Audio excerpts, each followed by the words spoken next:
తెలుగు రాష్ట్రాల్లో మహిళల భద్రతపై మరోసారి భయంకరమైన ప్రశ్నను లేవనెత్తిన ఘటన ఇది.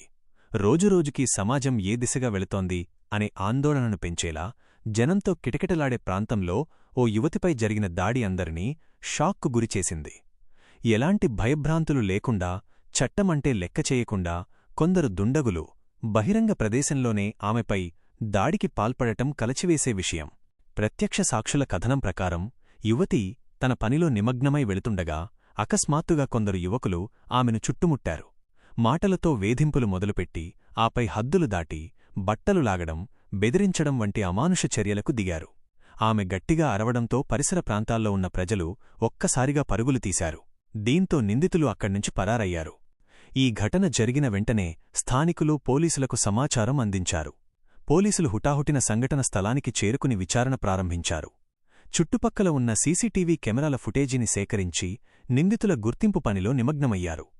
పోలీసులు తెలిపిన వివరాల ప్రకారం ఇది యాదృచ్ఛిక ఘటన కాదని ముందే ప్లాన్ చేసి చేసిన దాడిగా అనుమానిస్తున్నారు. ఈ ఘటన వెలుగులోకి రావడంతో మహిళా సంఘాలు, సామాజిక కార్యకర్తలు తీవ్రంగా స్పందించారు.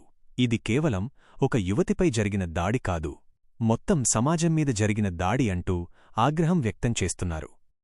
మహిళలకు రక్షణ కల్పించాల్సిన వ్యవస్థలు ఎందుకు విఫలమవుతున్నాయి అనే ప్రశ్నలు తెరపైకి వచ్చాయి. సోషల్ మీడియాలో ఈ ఘటనపై తీవ్ర చర్చ జరుగుతోంది.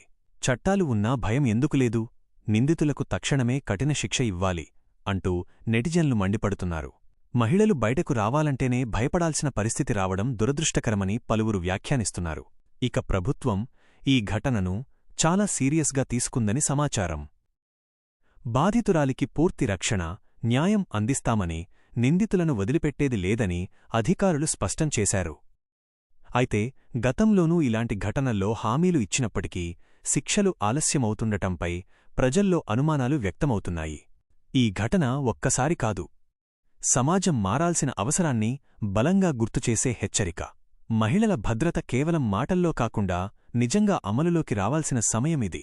లేకపోతే ఇలాంటి ఘటనలు మరింత పెరిగే ప్రమాదం ఉందని నిపుణులు హెచ్చరిస్తున్నారు. మీరు కోరిన విధంగా మీరు అందించిన సమాచారాన్ని ఎటువంటి మార్పులు లేకుండా యథాతథంగా పైన పొందుపరిచాను. దీనికి సంబంధించి నేను మీకు ఇంకేమైనా సహాయం చేయగలనా?